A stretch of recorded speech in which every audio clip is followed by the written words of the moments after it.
अस्सलाम वालेकुम वरहमतुल्लाह। कैफ 3 का लेक्चर 7 खाली 7 है। अभी 7-0 होने में कुछ अरसा बाकी है, लेकिन आपको पता ही नहीं चलेगा इसके आगे 7-0 आ जाएगा। 2-0 हो नहीं सकते असल में, ठीक है। फिर ट्रिपल फिगर में हम जाएंगे और फिर सेशन ख़त्म हो जाएगा और रोज़ पढ़ने वाले खुश खुश जा रहे होंगे, और जिन्होंने याशियाँ मारी होंगी, जिन्होंने घर बैठ के भी ऑनलाइन लेक्चर देने में भी नहीं पढ़ा होगा, वो फिर उस वक्त बैठे होंगे कि यार हमसे क्या हुआ, हमने क्या किया। ठीक है, चलें। अच्छा जी, कोई क्वेश्चन? एक क्वेश्चन पहले आपसे भी पूछा गया था, ईद की छुट्टियां कब हो रही हैं? ज़रा कैलेंडर ओपन करना ना। जी जी, मैं वही बताने लगा हूँ। सैटरडे ऑफ है, फ्राइडे को हम आखिरी दिन पढ़ेंगे, और फ्राइडे को सब पढ़ के जाना। टिकट अभी करानी है ना, तो फ्राइडे को टिकट, फ्राइडे की टिकट करवाना। अभी कराओगे हो जाएगी, समझ आई है? हाँ, Saturday is of, Saturday is of, Saturday is of. क्या डेट है सैटरडे को? 29 मार्च। ओके जी, 29 मार्च 2000, 29 मार्च 2025। ठीक है जी, ये ऑफ है पहला। और फिर ये ऑफ आपका चलेगा चलेगा Sunday, Monday, Tuesday, Wednesday, Thursday भी। एक मिनट फिर गिन लें। Saturday, Sunday, Monday, Tuesday, Wednesday, Thursday, 6 दिन की छुट्टी। माशाल्लाह माशाल्लाह माशाल्लाह।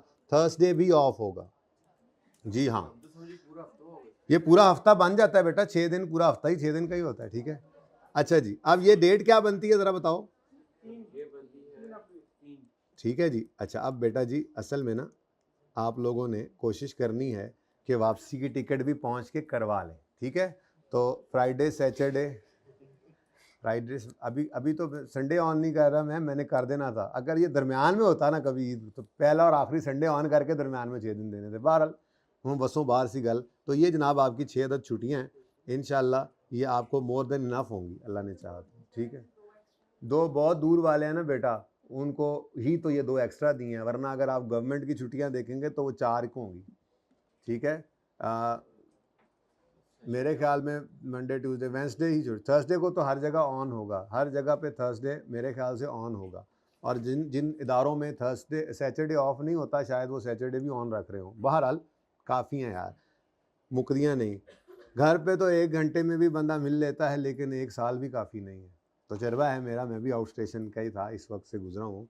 तो अल्लाह खैर करेंगे, अल्लाह बरकत देंगे इन छुट्टियों में। ठीक है, अच्छा जी, इनमें फिर देख लेंगे ना, 2-3 दिन याशी करना, 2-3 दिन पढ़ लेना है जी, कम से कम आते जाते हो तो पढ़ ही सकता है ना बंदा।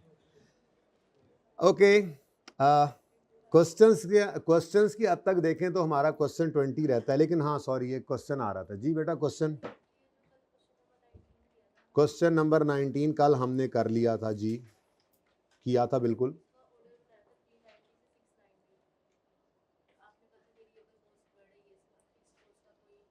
एक मिनट, क्या ऑर्डर बनाया था हमने? 240 से लेकर हम चले थे और हम आए थे 720 तक जी, बिल्कुल ऐसे ही किया था गालिबन जी।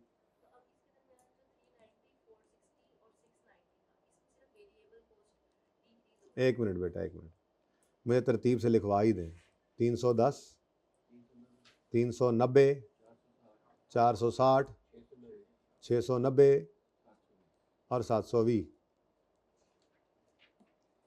अब 2 मामलात आ रहे थे, एक इधर चेक पॉइंट था, एक इधर था। ठीक है ना जी। अब ये जो एरिया है ना, मैंने ये नहीं कहा कि कोई चीज़ चेंज हो रही है टोटल में, मैंने ये कहा था इन 2 एक्टिविटी लेवल्स पे कुछ चेंज नहीं होना चाहिए। इन 2 एक्टिविटी लेवल्स पे, इस पर भी वेरिएबल कॉस्ट 30 रुपए है, इस पर भी 30 है, इस पर भी फिक्स कॉस्ट जो भी निकली थी 20,000, इस पर भी 20,000। तो ये 2 लेवल्स उठाए जा सकते हैं। ठीक है, जब आपने ये उठा लिए ना, तो आपके पास वेरिएबल कॉस्ट भी आ गई विदाउट डिस्काउंट वाली फुल, और फिक्स कॉस्ट भी आ गई ओरिजिनल वाली without fixed step cost, without step. ठीक है ना। अब आपको किसी भी लेवल के ऊपर वो कॉस्ट टोटल निकलवा सकता है। आपने सिर्फ ये देखना है, अगर कोई भी लेवल 350 यूनिट से पीछे पीछे है तो उसमें वेरिएबल कॉस्ट 30 रुपए यूज होनी है। ठीक है, और फिक्स कॉस्ट जो है वो 20,000। कोई भी लेवल ऐसा जो 700 यूनिट्स से ऊपर है लेकिन 350 से आगे आ गया है, इस रेंज में आ गया है, तो इसके अंदर भी फिक्स कॉस्ट 20 ही रहनी है, लेकिन वेरिएबल कॉस्ट को चोट लगनी है 10%। और अगर कोई एक्टिविटी लेवल इससे भी आगे चला जाए, 750 से आगे चला जाए, तो इसमें वेरिएबल कॉस्ट भी आपने यूज़ करनी है डिक्रीज वाली, और फिक्स कॉस्ट बढ़ी हुई वाली यूज़, यानी दोनों चीज़ों में चेंज आ गया होगा। अब मकसद कहने का ये था, आपने ये नहीं ये उठा लिया होता, तो इसको उठाने से क्या होता, इन तीनों लेवल्स पे आपकी वेरिएबल कॉस्ट ने 27 रुपये होना है, यानी इन तीनों लेवल्स को देखें समझें, और कुछ है ही नहीं, तो यहां पर आपकी वेरिएबल कॉस्ट इन तीनों लेवल्स पे कांस्टेंट है पर यूनिट में, और फिक्स कॉस्ट भी इन तीनों लेवल्स पर 20,000 ही है। तो ये तीनों लेवल्स भी उठाकर आप ये फिगर निकाल सकते हैं, लेकिन अब इससे जो वेरिएबल कॉस्ट निकलेगी वो 27 रुपये होगी। अब सवाल में जब इसको यूज करना है तो आपने देखना है कि इस लाइन से ऊपर वाली कोई फिगर होगी तो 27 को आपको 30 बना के यूज करना है, और अगर इसके बाद वाली है तो उसमें तो यूज हो ही 27 रहा। ठीक है, समझाया भी था कल वैसे बाद में, क्लियर है? चलें आगे, चलिए। सवारियां पूरी नहीं है वैसे, आजकल पक्के टाइम है ना, टुर पे ने सारियां पूरी नहीं है, कुछ घरों में बैठी हैं, ऑनलाइन सफ़र कर रही हैं। अच्छा जी, परसेंटेजेस की थोड़ी सी प्रैक्टिस कर लेते हैं जी, क्योंकि ये भी सारा सीएमए हमारे गले पड़ी ही रहेंगी, क्योंकि सीएमए में मैथमेटिक्स है, और मैथमेटिक्स जो है वो यही है बस जो आपके सामने है, थोड़ी बहुत ऐसे जो मजीद होगी वो भी आपको सिखा दूंगा। अभी तक क्या लग रहा है, सीएमए मुश्किल है? बेसिक्स ही मुश्किल थी बस, मैं बताऊँ आपको, आगे तो बहुत आसान है, इससे भी आप खुद करेंगे पास पेपर्स इंशाल्लाह, कोई भी पास पेपर कोशिश करेंगे ना छोड़ें। और मैं आपको एक बात बताऊं, बड़ी कोशिश की, खुद से सवाल बनाए उस्ताद, तो शायद पास पेपर के लेवल का बन जाए, वरना किसी भी एग्जामिनेशन बॉडी के सवाल उठाकर देखें ना, जो एग्जाम लेवल का सवाल आई कैप का है ना, उसके लेवल के बराबर आता ही नहीं। इसलिए ज़बरदस्त प्रैक्टिस हमारी जो है, कॉन्सेप्ट सीखते हैं छोटे छोटे सवालों से, उसके बाद जो एग्जाम लेवल की प्रैक्टिस है वो पास पेपर से हम कर रहे होते हैं। तो कोशिश ये करते हैं, कोई और बॉडी का मुझे सवाल मिले वो भी मैं करवा देता हूँ, आपके नोट्स में डाल दिया, नहीं तो टेस्ट जब आता, कोशिश होती है कि कहीं ना कहीं से कुछ ना कुछ मिलता रहे, लेकिन जो लेवल है ना, लेवल है आई कैप के पेपर का, वो लेवल कहीं और मिलता नहीं है। इसलिए आप लोगों की अच्छी प्रैक्टिस, और उसमें हम कुछ छोड़ते नहीं, तो पास पेपर्स आप कर रहे होंगे, ठीक है, तो आपको खुद ब खुद कॉन्फिडेंस मिलता जाएगा, अल्लाह ने चाहा तो, ठीक है ना। मुश्किल कुछ नहीं है, मुश्किल सिर्फ वही है जो आपको पहले दिन बताया था, सेल्फ डिसिप्लिन। रोज आना है तो आना है, बस रोज का काम रोज करना है, 1 घंटा घर पे देना, ज़्यादा नहीं, 1-1.5 घंटा ही मांगा है डेली का, जो कि रमज़ान पैकेज में आजकल आधा घंटा चल रहा है, ठीक है ना, वो भी बल्कि नहीं होता, बहुत कम होमवर्क चल रहा है, लेकिन 1 से 1.5 घंटा ये आप पे है, आप पौने घंटे में अपना काम कर लें। 1 घंटे में तो एवरेज बच्चा कर लेता है जितना होमवर्क मैं देता हूँ, और वो मेरे जैसा कोई हो सुस्त आदमी तो वो भी 1.5 घंटे के अंदर अंदर तो कर ही लेगा। तो 1 से 1.5 घंटा रोज़ घर पे देना है, और हफ्ते का एक टेस्ट देना है। टेस्ट स्केड्यूल में देख लेता हूँ, क्योंकि पहला पूरा हफ्ता, दूसरे हफ्ते में जाके कहीं एंड पे बंदा तैयार होता है, किसी टेस्ट के काबिल होता है, क्योंकि अभी तो हम क्या सीख रहे थे, बेसिक्स के अंदर क्या टेस्ट लेना होता है, तो थोड़ा सा सिलेबस जब हो जाता है तो टेस्ट वीकली होता है, फिर कोई वीक मिस नहीं होता टेस्ट का, तो वो मैं देखता हूँ, आज मैं प्लानर देख लेता हूँ, इस वीक में अगर किसी एक आधे का टेस्ट आपका या FAR1 का देखता हूँ, किसी का हो सका तो ठीक है, कुछ पढ़ लिया हुआ तो, लेकिन जब एक बार टेस्ट शुरू हो जाएंगे तो उसके बाद फिर वीकली टेस्ट होगा। तो रोज़ का क्लास लेना, रोज़ घर पे क्लास वर्क वाला काम फ़ौरन करके फिर होमवर्क करना, और उसके बाद वीक में एक टेस्ट देना, बस इससे ज़्यादा कुछ नहीं करना आपने पेपर पास करने के लिए, इससे ज़्यादा कुछ नहीं करना। हाँ, आखिरी महीने में जो करना होगा वो जब जाओगे तो बता के भेजूंगा रिवीजन कैसे करना है, तो बस ये आपने इंश्योर करना है। बहुत आसान पेपर है, सबसे आसान यही, सबसे आसानी से पास यही होगा इंशाल्लाह, इसमें मार्जिन बड़ा है पास होने का बच्चे के पास, जो लगा रहेगा हाथ पाँव मारेगा उसको नंबर मिल रहे होते हैं, ठीक है। तो परसेंटेजेस हैं कुछ, कर लेते हैं इनको बैठ के करेंगे काम। अब छोटे छोटे सवाल है ना, यहीं पे कर लेते हैं। हाँ जी, total sales for the year है जी 620 मिलियन, और total commission for the year है 92 मिलियन। आपके नंबर हैं 2 पेपर्स के, जो मार्क्स आए आई कैप के, आपने 3 पेपर रखे हुए थे आपने, आपके तीनों का एग्रीगेट जो आया है वो आया है 170 मार्क्स। मैं बता रहा हूँ ना, आपको तो नहीं आते ना, मैं बता रहा हूँ, ठीक है, टर्म टेस्ट है ये, मिसाल के तौर पे, या मॉक है ये, ठीक है। फिर तो आ गए ना मार्क्स। अब आपके 170 नंबर आए 3 पेपरों के, और 300 में से ही आए हैं, मुबारक हो। लेकिन मुझे बताओ कितने परसेंट मार्क्स हैं आपके? बचपन से आज तक यही तो करते आए हो, मैट्रिक की परसेंटेज भी ऐसी निकालते हो, एफएससी की भी ऐसी निकालते हो। चलो इतने नंबर नहीं बचे थे, मैं कह रहा ना। तो 170 को आपने क्या किया, डिवाइड किया टोटल मार्क्स से, तो मार्क्स ऑब्टेन जो आ गए as a percentage of total marks, कितने बने भाई आपके मार्क्स?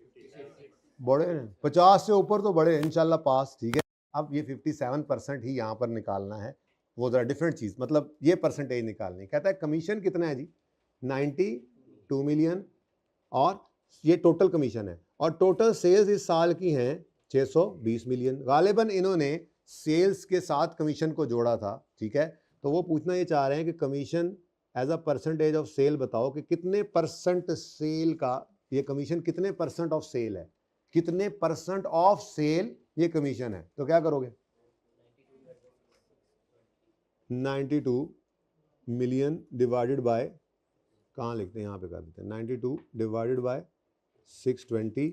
ये तो पॉइंट में आंसर, ये भी ठीक होता है, लेकिन अगर आप इसको परसेंटेज में कन्वर्ट करना चाहते, परसेंट, तो 100 से मल्टीप्लाई कर दें, क्या आंसर आता है, 14.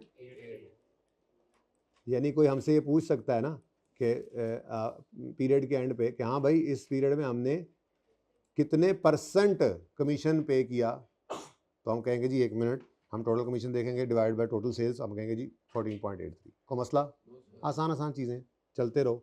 Total sale for the year 320 है, और selling expenses are 5% of sale. ये डिफरेंट तरीके से ना चीज़ें आगे आने वाली होती हैं, ये वही लिखी होती हैं डिफरेंट जो आपके सीएमए में यूज़ हो रही होती। आपको सेलिंग एक्सपेंस निकालना पड़े और उसने परसेंटेज के तौर पे दिया हो, एक बात याद रखना, जो सेलिंग एक्सपेंसेस होते हैं अगर वो परसेंटेज में गिवन हो तो वो परसेंटेज ऑफ सेल होते हैं, कहे या ना कहे। कह दे कमीशन 5% है, सेल टीम को बोनस दिया हमने 2% है, ठीक है। कोई भी ऐसा खर्चा जो सेल्स डिपार्टमेंट का हो और एज अ परसेंटेज गिवन हो या पर यूनिट गिवन हो, तो आपने परसेंटेज हो तो लगानी है सेल्स रेवेन्यू पर, और अगर यूनिट्स पर यूनिट गिवन है तो कौन से यूनिट्स पकड़ने हैं, सेल यूनिट्स, प्रोडक्शन यूनिट्स नहीं पकड़ने, ठीक है ना। तो वो क्या कह रहा है, यहां पे उसने लिख दिया ऑफ सेल, नहीं लिखना चाहिए था मेरे ख्याल से, उसने मतलब जब बना रहा था मैं लिख दिया मैंने, ठीक है, चलो ये बेसिक्स है ना, लेकिन खैर लिखा ही होता है सवालों में। तो अगर सेलिंग एक्सपेंस 5% ऑफ सेल्स हैं तो सेलिंग एक्सपेंसेस कितने हैं, अरे यार इतने आसान सवाल कहाँ से आ गए। तो 320 रुपये तो टोटल सेल्स हैं इसका। तो सर ये सवाल भी अब करवा रहे हैं हम, भाई आगे जाके चीज़ें बस काम आती हैं ना, तो चलो अच्छा है, मेरे जैसा भी तैयार हो जाएगा। आप तो अच्छे बच्चे हैं माशाल्लाह। कितना, ₹16 मिलियन, ठीक है जी। तो 16 मिलियन रुपए का आपका सेलिंग एक्सपेंस है, ठीक है जी। अच्छा जी, ये जो मार्कअप मार्जिन है ये आप लोगों ने वैसे पढ़ रखा है, लेकिन इसको थोड़ा सा रिवाइज करना पड़ेगा। मार्कअप मार्जिन,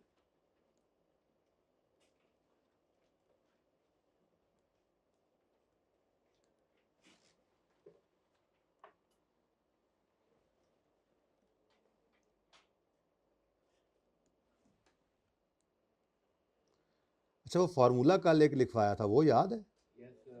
पक्की बात है? जरा बताओ फिर बगैर देखे।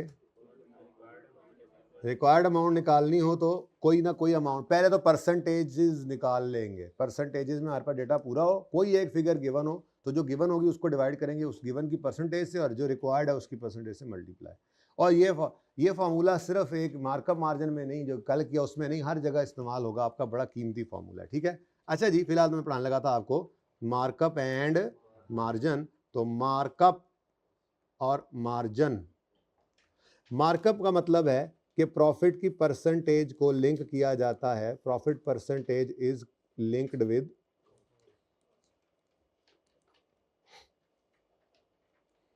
Cost, is linked with cost, ठीक है।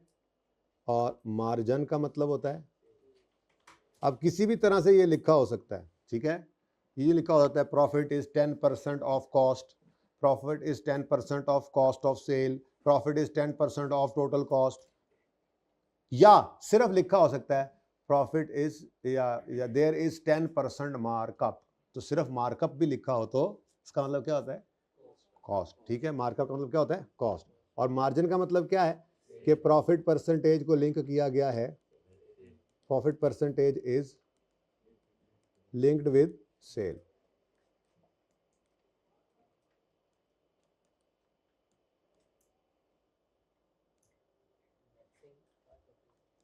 देख लेंगे।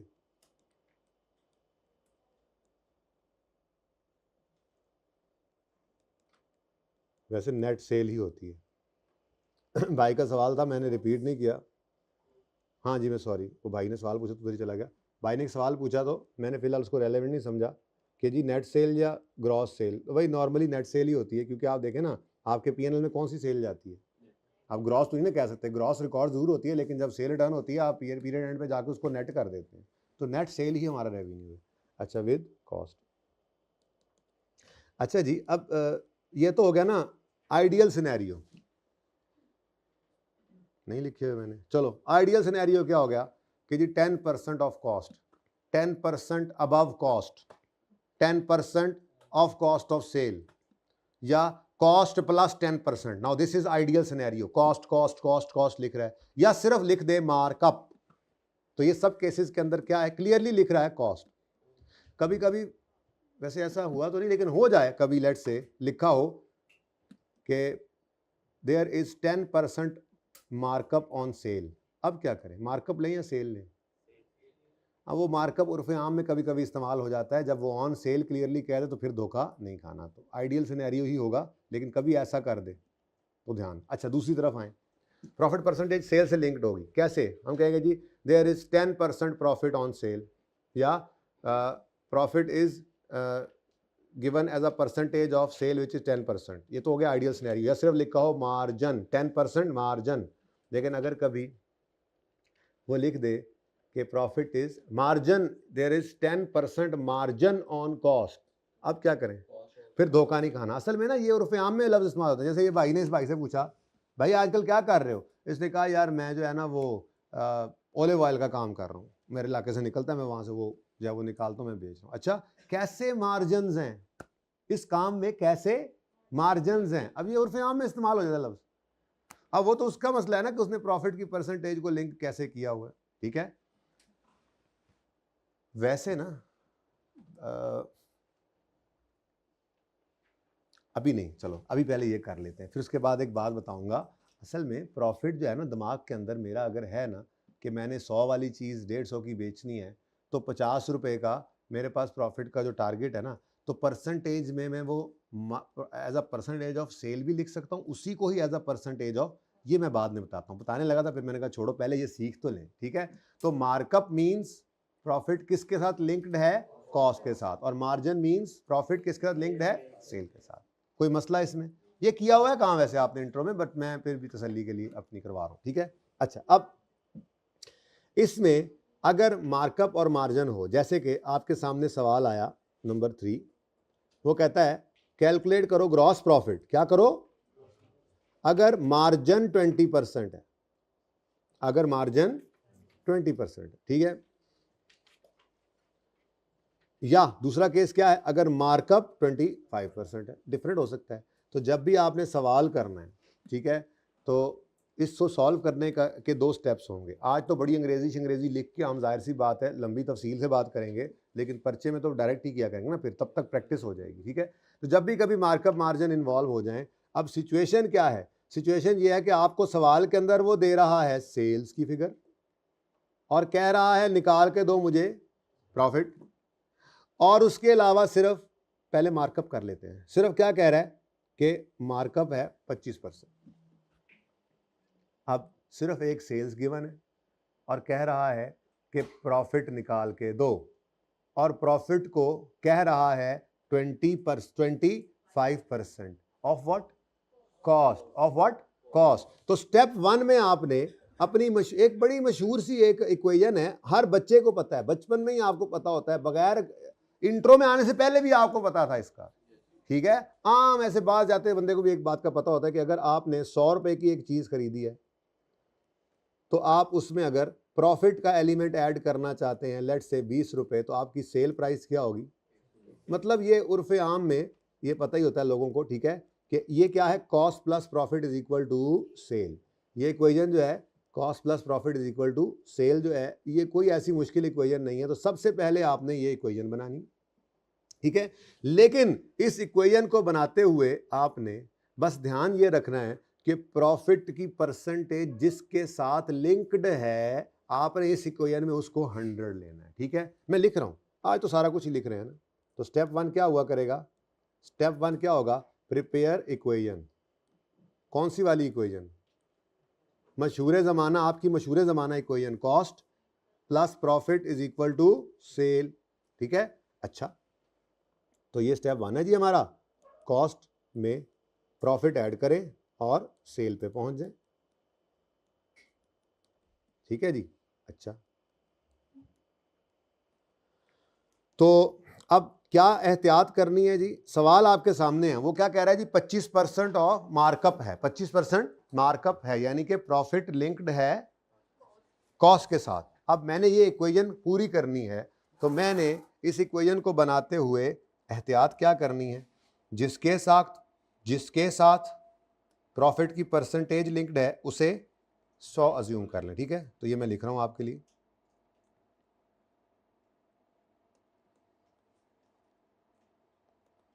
जिसके साथ प्रॉफिट परसेंटेज जुड़ी है, लिंक्ड है, उसे 100 अज्यूम कर लें। छोटी छोटी चीज़ें बेटा अभी सीख लेंगे तो ही आसानी है ना। बड़े सवालों के अंदर कभी भी मेरा दिल ये नहीं होता कि कोई छोटी कैलकुलेशन बच्चे को उलझाए, इसलिए थोड़ा सा हम ये बेसिक्स को करके चल रहे होते हैं कि बड़े सवाल, बड़े टॉपिक सीखना चाहिए ना। मैथ तो ना सीख रहे हो, ये छोटी मोटी जो चाहिए हमें, परसेंटेज निकालनी नहीं आ रही, मार्कअप मार्जिन आ गया जी, वो उधर उधर फंसे हुए हैं, सवाल भूल गया वो क्या था, इधर लगे हुए हैं। नहीं, ऐसा नहीं होना चाहिए, ठीक है ना। अच्छा, तो ये इक्वेशन बनाते हुए आपने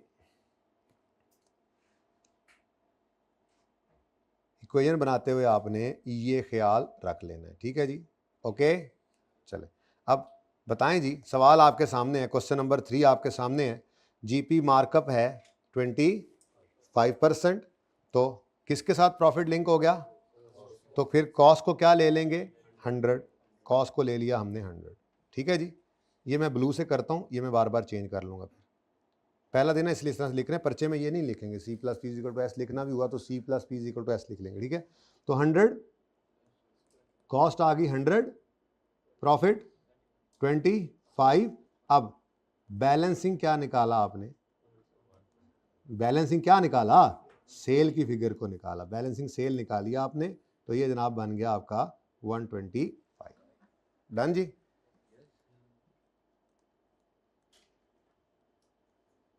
अब ये इक्वेशन आपने यूज करनी है और यूज करके आपने मिसिंग फिगर निकाल लेनी है और फॉर्मूला यूज करेंगे आप।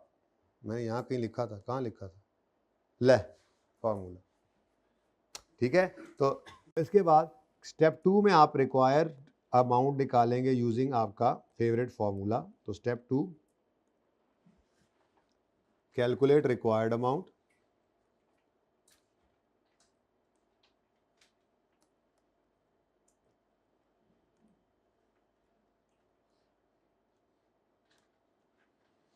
यूजिंग फॉलोइंग फॉर्मूला, ठीक है जी।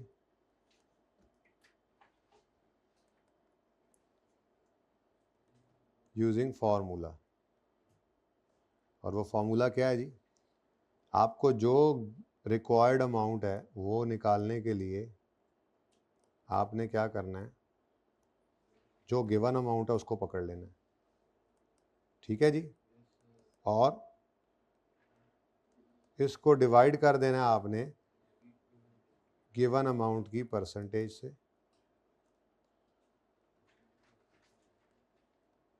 और मल्टीप्लाई कर देना है आपने रिक्वायर्ड अमाउंट की परसेंटेज, ठीक है जी। तो ये आपका स्टेप 2 हो जाएगा, ठीक है जी। तो स्टेप 1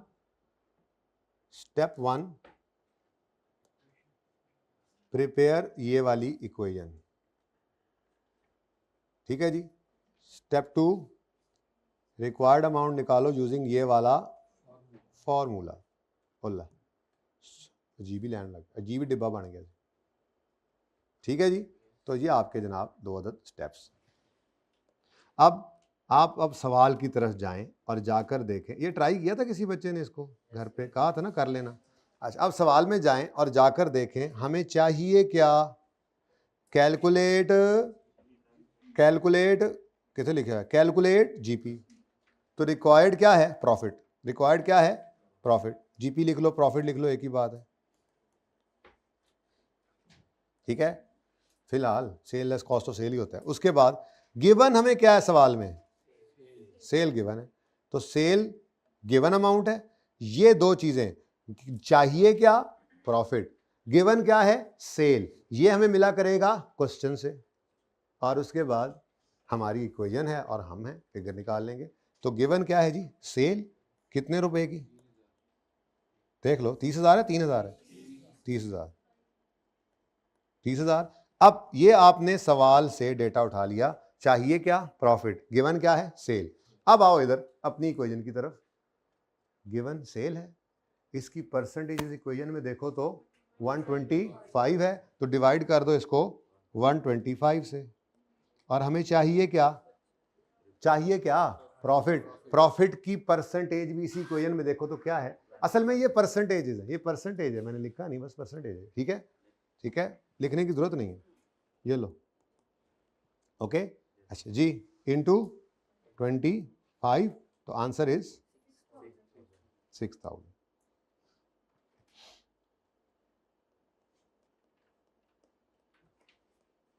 ठीक है। अच्छा जी, अब एक काम करते हैं, पहले ना सिर्फ इसी को ही, बल्कि ऐसे कैसे, ये मैंने कर दिया, अब बोलो नहीं, अगला घर पे करिएगा, फिर कल मुझसे पूछ लीजिएगा कोई मसला हो तो। बल्कि एक आप करें जल्दी से, ये मार्जिन वाला है, सॉरी 1 मिनट, ये करें 5 करें जी, जल्दी से करवा ही देता हूँ, 5 करें, जल्दी करें, जल्दी करें, जल्दी करें, जल्दी करें। ये लें, ये लें, ये लें दोनों स्टेप्स।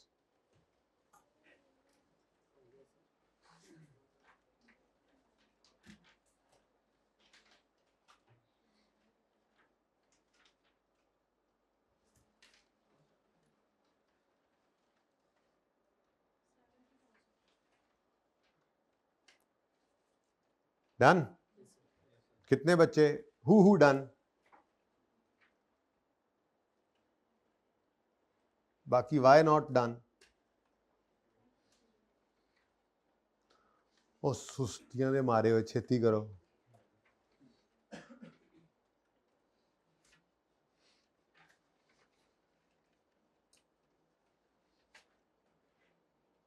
हाँ जी, क्वेश्चन नंबर, ये पॉइंट क्वेश्चन 5 है, markup is, GP markup is 35% और सेल इज 2, ये तो सेम हो गया यार, चलो कैलकुलेट जीपी, चलो 35। अभी तो देखो स्टेप 1 क्या करना है, C plus P is equal to S, ये देखो बैलेंसिंग क्या निकलेगा, जो गिवन जिसके साथ प्रॉफिट लिंक्ड है वो 100 लेके दूसरा बैलेंसिंग निकालना है, बस ये याद रखना है, ठीक है। अब प्रॉफिट 35% ऑफ मार्कअप है ना, मतलब किसके साथ लिंक्ड है, तो 100 किसको ले लोगे, तो आपकी इक्वेशन बनी 100, प्रॉफिट कितना है जी 35, तो बैलेंसिंग सेल कितनी होनी चाहिए, ये परसेंटेजेस में निकाल लिया। रिक्वायर्ड क्या है, जीपी, और गिवन क्या है, तो बिल्कुल सेम हो गया यार, चलो खैर, कितनी सेल गिवन है जी 270,000, 270,000, और इसकी परसेंट, अब ये सेल, रिक्वायर्ड क्या है, प्रॉफिट, सवाल से देखा जीपी प्रॉफिट, गिवन क्या है, सेल, ठीक है। ये सवाल से देख के अब आ गए हम अपने इक्वेशन की तरफ, सेल गिवन है, इसकी परसेंटेज इस इक्वेशन में देखो तो 135 है, डिवाइड कर दो। रिक्वायर्ड प्रॉफिट है, इसकी परसेंटेज इस इक्वेशन में देखो तो 35, आंसर क्या आ गया, ठीक है।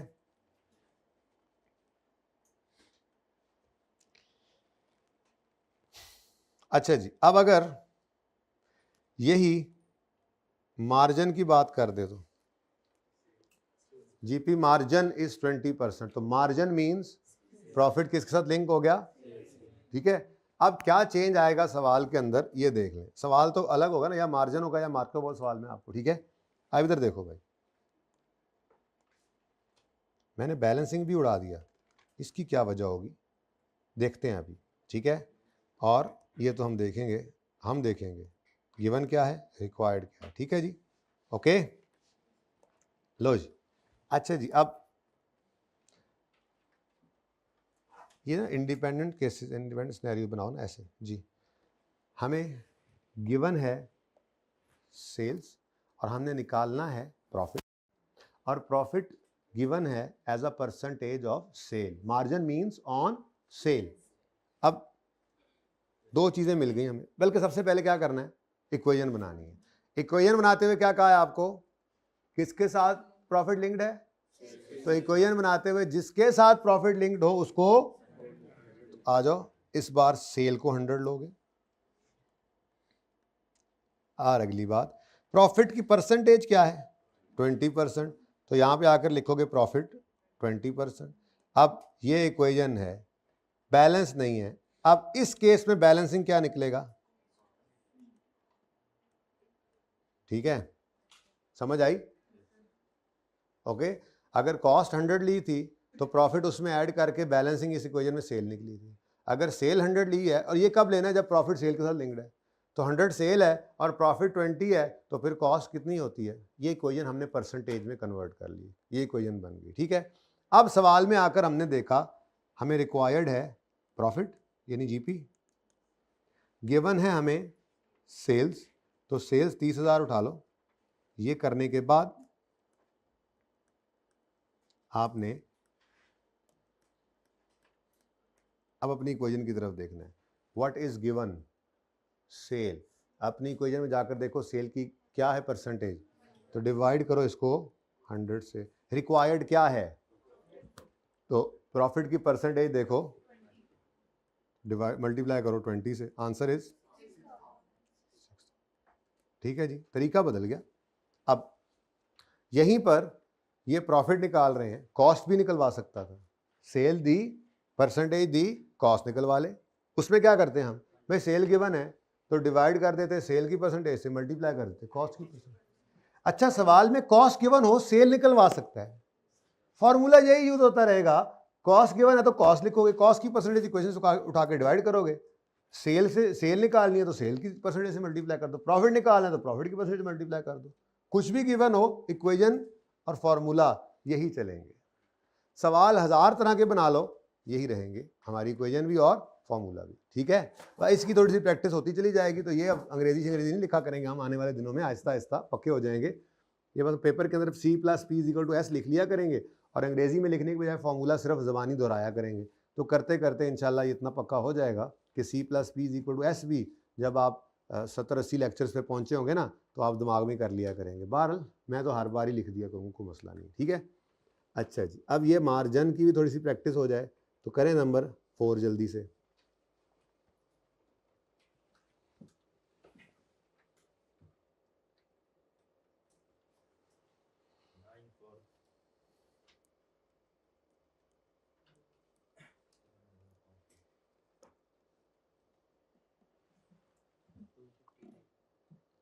मुख्तलिफ जवाब मौसूल हो रहे हैं लाहौर और उसके गिरदो नवा से। अच्छा जी, अच्छा जी, अब एग्ज़ाम वर्जन इस तरह से किया करेंगे, ज़रा अभी भी बिल्कुल वो वाला वर्जन ना हो, लेकिन कम अज़ कम शॉर्ट तो करें ना आप। मैं कौन सा सवाल कर रहा हूँ जी, ये नंबर 4। अब जीपी 50,000 है और मार्जिन है 20%, margin as a percentage of sale given है, तो स्टेप 1 C + P = S। अब डायरेक्ट करना है, ठीक है। तो 100 किसको लेंगे, प्रॉफिट कितना 20, तो बैलेंसिंग कॉस्ट निकल आई, ये इक्वेशन बन गई, ठीक है, स्टेप 1। और स्टेप 2 में हम रिक्वायर्ड अमाउंट निकालना क्या है, कॉस्ट ऑफ सेल। गिवन क्या है सवाल में, और जो मर्जी गिवन होता रहे, फॉर्मूला ही ऐसा बना लिया हमने कि बस जहां दुनिया के केसेस बना लो इसी में फिट हो जाएंगे। तो चाहिए हमें कॉस्ट ऑफ सेल, गिवन है हमें ग्रॉस प्रॉफिट कितना 50,000 गिवन है, इसको लिखा। तो ये दो चीजें हमें सवाल से मिल गई। आप सुकून से अपनी इक्वेशन में आओ। गिवन है प्रॉफिट, उसकी परसेंटेज इक्वेशन में तो डिवाइड कर दो इसको। रिक्वायर्ड है हमें कॉस्ट या कॉस्ट ऑफ सेल, एक ही बात है, तो 80 से मल्टीप्लाई कर दो। आंसर इज, कितने बच्चों का यही आया था हाइब्रिड वाले दस्या करो, और कितनों का गलत हुआ था? गलत वाले भी हाथ खड़ा किया करें, हम सीखते हैं इससे। क्या गलती की थी? बस ध्यान से सवाल नहीं पड़ता। ये क्या होता है? ये नहीं, बताओ क्या गलती की? ये है क्यों सेल निकाली? क्यों क्यों क्यों क्यों? ये क्यों है? अच्छा ले 200,000। अच्छा जी, चलो फिर अब ये वाला गलत ना करना, नंबर 6 कर दो। अब आज ऐसे बोरियत चल रही है ना, क्या करें अब? ये मैंने करने तो है ना, थोड़ा टाइम है, गुजारा करो। FOH का नाम जरूर लिख के भेजूंगा आज बरकत के लिए।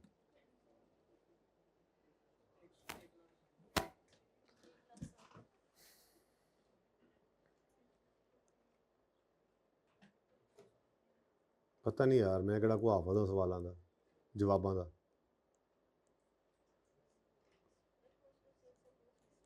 जी कॉस्ट ऑफ सेल कॉस्ट ही होती है, और क्या रेवेन्यू होता है? तो जो गिवन है बस वही है, बाकी फिर सवालों में देखेंगे कौन सी वाली मांग रहा है और क्या करना है। अब तो परसेंटेज लगा के सीख ही रहे हैं ना बेटा, जो है सो है, बस वही कॉस्ट। ये कॉस्ट ऑफ सेल को ही ले रहे हैं, तभी तो जीपी निकाल लेते हैं। अगर कॉस्ट सारी होती तो फिर पता नहीं कौन सी निकल रही होती, तो फिर जीपी निकलता या नेट प्रॉफिट निकलता, फिर वो देखना पड़ता। इसलिए मैं लॉस प्रॉफिट यूज कर रहा था, जीपी इसीलिए लिखा हुआ है। बातें कर ली अगर आपने तो सवाल करूं मैं आखिर वाले भाई? कैसे कर लो? अच्छा जी, step 1, C + P = S।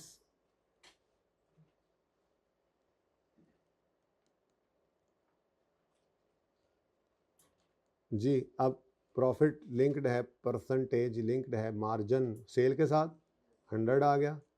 40% profit है, तो ये आ गया जनाब 60। Number 2, what is required now? GP required है, गिवन है कॉस्ट, तो 240,000 कॉस्ट गिवन है, और अब डिवाइड करेंगे इसको 60 से, मल्टीप्लाई करेंगे इसको 40 से, और आंसर आ जाएगा 1 लाख। मेरे ख्याल में अब इसकी तसल्ली होगी। आप मार्कअप मार्जिन की ऐसे ही है, कुछ भी निकालना पड़ सकता है। जैसे ही तसल्ली हुई सवाल भी मुक गए, बस यही चलेगा। जब हमारी तसल्ली हुआ करेगी, जब कोई टॉपिक ऐसे लगेगा यार बस हम तैयार है, मज़ा आने लग गया, सो ख़त्म हो जाएगा। एडा है मैंगो जूस, हर टॉपिक मैंगो जूस होगा, जब मज़ा आना शुरू होगा ख़त्म हो जाएगा। ठीक है, तो उसका मतलब यही होता है कि हम तैयार हो गया, हम छोड़ो तो आगे चलो, और भी गम है ज़माने में। जी हाँ, और भी टॉपिक्स हैं CMA में। Number 7, win win doing. करे खुद कर लें कुछ, खुद कर लें, और खुद कर लें कुछ, और पर्चा आप लोगों ने देना है।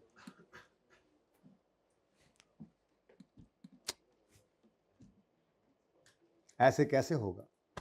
मैंने फाइनली ये डिसाइड कर लिया है कि जो आपको नोट्स में होमवर्क में सॉल्यूशंस देता, होमवर्क में क्वेश्चन देता हूँ, उसके सॉल्यूशन नोट्स में अटैच कर रहा हूँ।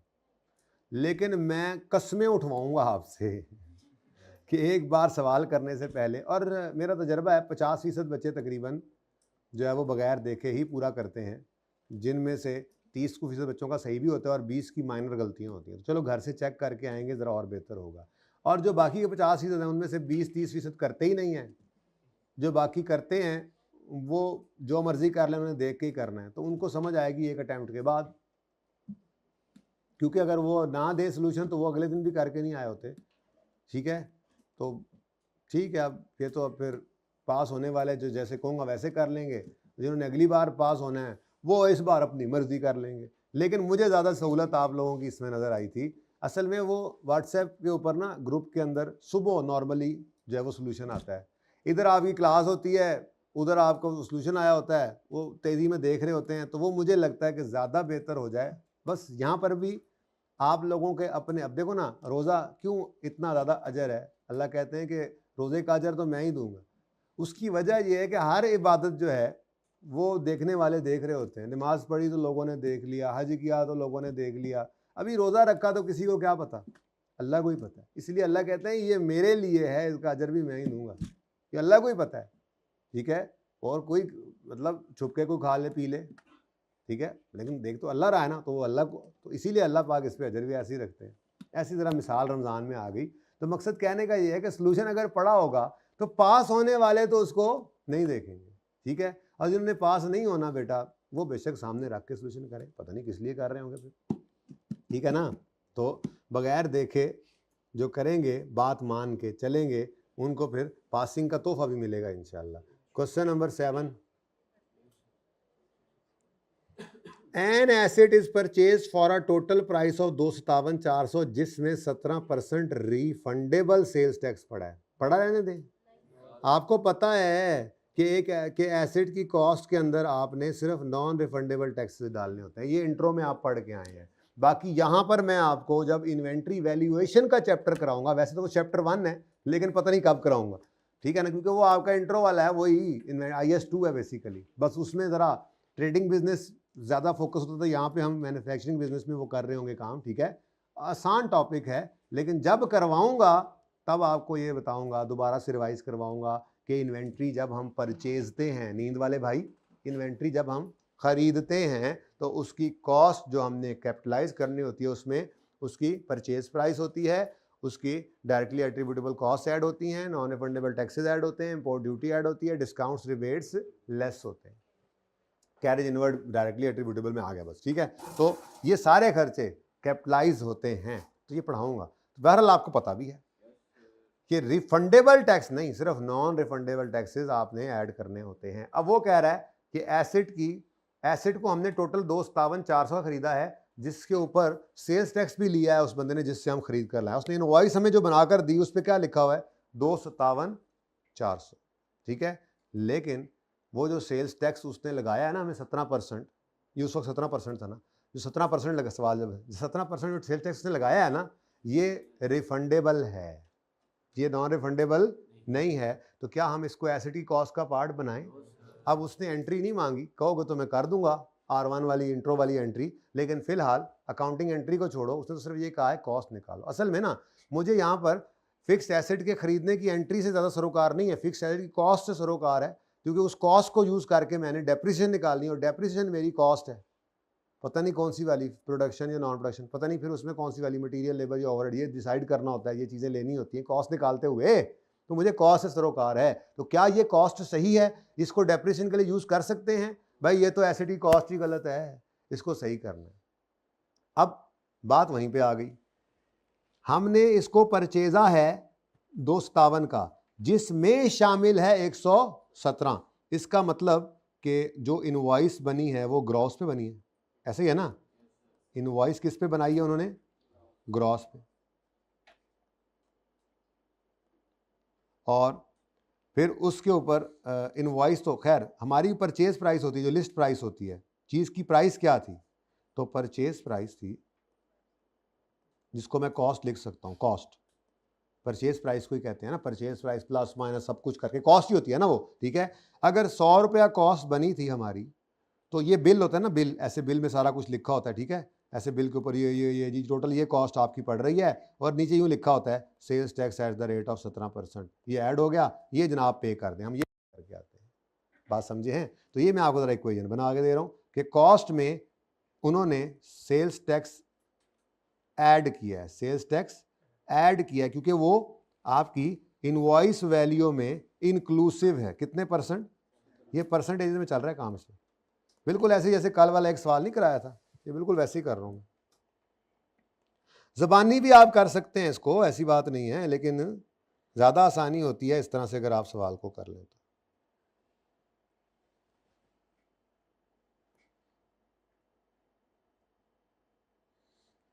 ठीक है जी।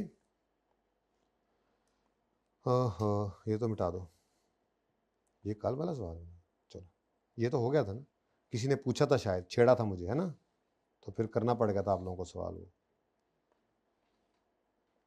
अच्छा जी, ये जनाब हमेशा कर लेना है आपने ये काम, कभी डिस्काउंट्स आ जाएं, कभी ये आप ये सोच के कर लिया करें। कॉस्ट थी 100, सेल्स टैक्स ऐड हुआ तो इनवॉइस वैल्यू या टोटल परचेज प्राइस, मैं इनवॉइस कह देता हूँ, इनवॉइस वैल्यू या टोटल। अच्छा, अगर यही सेल्स टैक्स होता नॉन रिफंडेबल तो हम कहते पड़ा है तो पड़ा रहे, बहुत अच्छा लग रहा है, हम उसको कॉस्ट के अंदर ऐड करते हैं।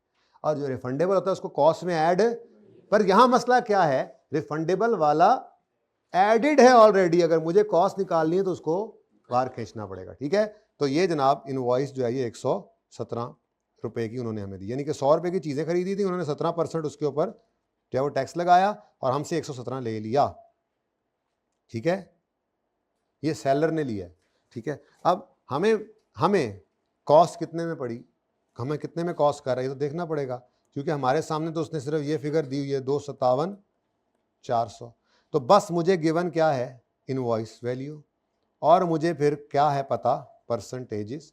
अब वो हमसे मांग क्या रहा है, कॉस्ट ऑफ प्लांट निकालो। हमने कहा जी मसला ही कोई नहीं, ये तो फॉर्मूला अब हमें याद हो गया। ठीक है, कॉस्ट कितनी है जी वो पता नहीं है, गिवन क्या है, इनवॉइस वैल्यू। तो 257,400 को डिवाइड करेंगे 100, क्योंकि इसमें 17 शामिल है ना, तो ये 117 पड़ा है और मुझे ये चाहिए। अच्छा, कोई बंदा 17 भी निकाल सकता है, अब पता है आपको जी, आंसर बताओ। 2 लाख, ये आपकी वो कॉस्ट है जिसकी आप एंट्री करेंगे फाइनेंशियल अकाउंटिंग में, एसेट, डेबिट, कैश, क्रेडिट। असल में चूंकि ये रिफंडेबल टैक्स है, तो जब आप इसको, ये वैसे रेलेवेंट नहीं है लेकिन ऐसे दिल कर रहा है, इंट्रो आपने पढ़ी हुई है इसलिए एंट्री करने का, कि आप पीपीई में जब डेबिट करेंगे वो 220 होगा। ठीक है, समझ आई, लेकिन आपने कैश तो पे किया है 257,400 का, ऐसे ही है ना, तो कैश 257,400 पे, 257 लिख दूं, चलो 257.4 लिख देता हूँ, 257,400। अब कैश आपने ज्यादा पे कर दिया है, बाकी क्या है फिर, वो रिसीवेबल कहां से है, हुकूमत पाकिस्तान से। ठीक है, तो आपने रिसीव हो जाए, रिफंड ना भी हो एडजस्ट तो हो ही जाता है ना। ठीक है, तो 220, तो ये क्या आ गया जी, बाकी कितने 30, ये आपका 17% अगर निकालते तो ये फिगर निकलती। ये क्या होता है, सेल्स टैक्स रिफंडेबल रिसीवेबल। ठीक है, रिसीवेबल या रिफंडेबल, तो ये जर्नल एंट्री आपकी फाइनेंशियल अकाउंटिंग में होती है। यानी आपने एसेट रिकॉर्ड किस पे करना होता है, रिकॉर्ड किस पे करना होता है जी, कॉस्ट पे, और यही कॉस्ट 220 जो है ये डेप्रीशिएट होगी। 37 रुपए तो आपको वापस मिल जाने हैं, वो क्यों एसेट बना के डेप्रीशिएट करें। असल इसके पीछे ये कॉन्सेप्ट होता है कि नॉन रिफंडेबल को ऐड करें, क्योंकि वो कभी वापस नहीं आना, उसकी रिकवरी ऐसे ही होनी है इस एसेट को यूज करके, रिफंडेबल तो वापस आ जाए। ठीक है, लेकिन ये रेलेवेंट नहीं थी एंट्री, ये तो मैंने एवं ही कर दी थी, हमसे तो रिक्वायर सिर्फ ये किया गया था। बच गया, डिग गया, अच्छा, कोई नीचे घुस गया बेंच के, अच्छा, नेक्स्ट। चलो यार 8th करो, बस करो यार, जल्दी करो, पार्ट 2 के उन्होंने आवाज लगा दी और आपसे ये सवाल नहीं हुआ यार, कौन लोग हो यार तुसी, आप पार्ट 2 शुरू करें, आप 8 करें, जल्दी करें, मैं आ रहा हूँ हाइब्रिड में चेक करने।